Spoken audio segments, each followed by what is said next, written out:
Hello friends, welcome to अनपढ़, India's first knowledge sharing platform. बाज लगभग 70 वर्ष जीता है, परंतु अपने जीवन के 40वें वर्ष में आते आते उसे एक महत्वपूर्ण निर्णय लेना पड़ता है। उस अवस्था में उसके शरीर के 3 प्रमुख अंग निष्प्रभावी होने लगते हैं। पंजे लंबे और लचीले हो जाते हैं तथा शिकार पर पकड़ बनाने में अक्षम होने लगते हैं। चोंच की आगे की ओर मुड़ जाती है और भोजन में व्यवधान उत्पन्न करने लगती है। पंख भारी हो जाते हैं और सीने से चिपकने के कारण पूर्ण रूप से खुल नहीं पाते हैं, उड़ान को सीमित कर देते हैं। भोजन ढूंढना, भोजन पकड़ना और भोजन खाना, तीनों प्रक्रियाएं अपनी धार खोने लगती हैं। अब उसके पास 3 ही विकल्प बचते हैं।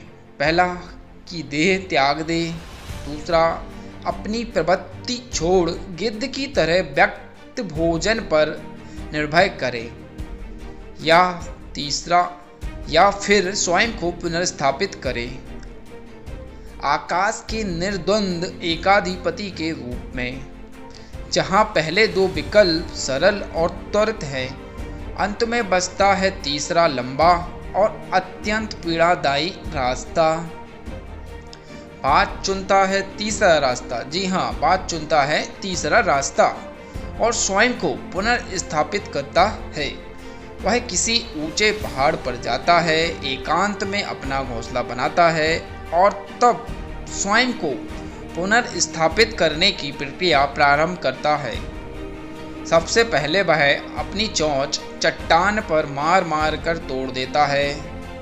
चोंच तोड़ने से अधिक पीड़ादायक कुछ भी नहीं है पक्षी राज के लिए, और वह प्रतीक्षा करता है चोंच के पुनः उग आने का। उसके बाद वह अपने पंजे भी उसी प्रकार तोड़ देता है और प्रतीक्षा करता है पंजों के पुनः उग आने का। नई चोंच और पंजे आने के बाद वह अपने भारी पंखों को एक एक कर नोच कर निकालता है और प्रतीक्षा करता है पंखों के पुनः उग आने का। 150 दिन की पीड़ा और प्रतीक्षा के बाद मिलती है वही भव्य और ऊंची उड़ान पहले जैसी। इस पुनर्स्थापना के बाद वह 30 साल और जीता है, ऊर्जा, सम्मान और गरिमा के साथ। इसी प्रकार इच्छा, सक्रियता और कल्पना तीनों निर्बल पड़ने लगते हैं हम इंसानों में भी। हमें भी भूतकाल में जकड़े अस्तित्व के भारीपन को त्याग कर कल्पना की उन्मुक्त उड़ानें भरनी होगी। 150 दिन ना सही, 60 दिन ही बिताया जाए स्वयं को पुनर्स्थापित करने में।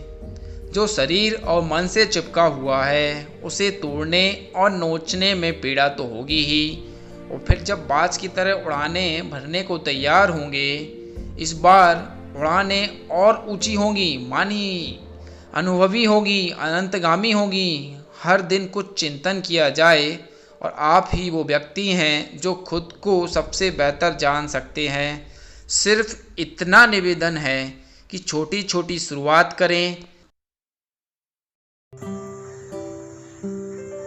आप भी अपनी कहानियाँ अपनी वॉइस में रिकॉर्ड कर हमें भेज सकते हैं।